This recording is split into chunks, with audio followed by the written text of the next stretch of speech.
signs of power and control.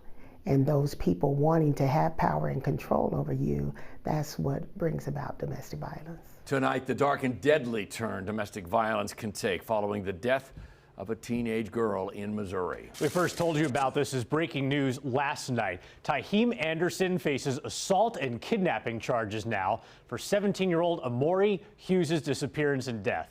They used to date. Anderson was in court today hearing the charges against him. Hughes disappeared from Kansas City, Missouri on November 11th. Somebody found her body in a lot near Grandview on November 12th. Anderson told police he'd been in a 3-year relationship with Hughes. Thanks for joining us on Fox 4 News at 10. I'm Kevin Barry. And I'm John Holden. Tonight, the latest data on teen dating violence. Fox 4 Shannon Rousseau spoke with a local domestic violence shelter about what they're seeing, and she's live tonight at police headquarters. Shannon. Yeah, domestic violence can happen at any age, in fact, as young as 11 years old. We looked at data from youth.gov, which shows 22% of women will face abuse by a romantic partner before they turn 18. And unfortunately, in some cases, that violence can turn deadly. The smile emanating from 17-year-old Amori Hughes is no more after she was found dead on Sunday.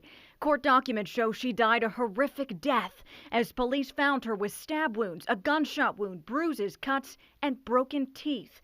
19-year-old Taheem Anderson is now in jail, charged with kidnapping, assault, and armed criminal action. Anderson told police he'd been in a relationship with Hughes for 3 years. We tend to hang on to the good. Carolyn Washington works at Friends of Yates, a domestic violence shelter in Kansas City, Kansas. She says many teens don't realize they're in an unhealthy relationship because it's often their first. The thing about the youth are, if they have not been exposed to a healthy relationship, or this is sometimes their first relationship, so they want to please. We did not talk about Hughes' death during our discussion, but rather what domestic violence can look like in teenage relationships. Some of the tactics that are used in power and control, when you think about a teenager, some of the things that we talk about is you have your boyfriend or girlfriend, they want your phone. And they want to know everything that you have in your phone, and they want to know your passcodes. Court documents show Anderson told police he'd gotten into an argument with Hughes regarding something he saw on her phone. He confronted her and threw her phone, causing it to break. Washington says most teens won't tell a parent about abuse they've experienced because they might not understand something bad is happening, or they're not ready to leave that relationship. For those who are in a violent relationship, Washington has this message. You're not alone. Tell your mother, tell your father. You do not deserve to be hit. You do not deserve to be talked to any type of way.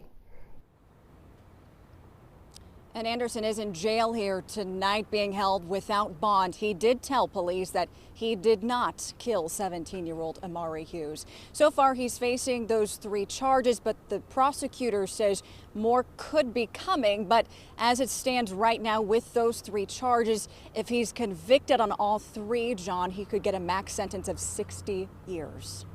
Fox 4 Shannon Rousseau, downtown at police headquarters. Shannon, thanks. The National Coalition Against Domestic Violence says physical violence is more common than you might think.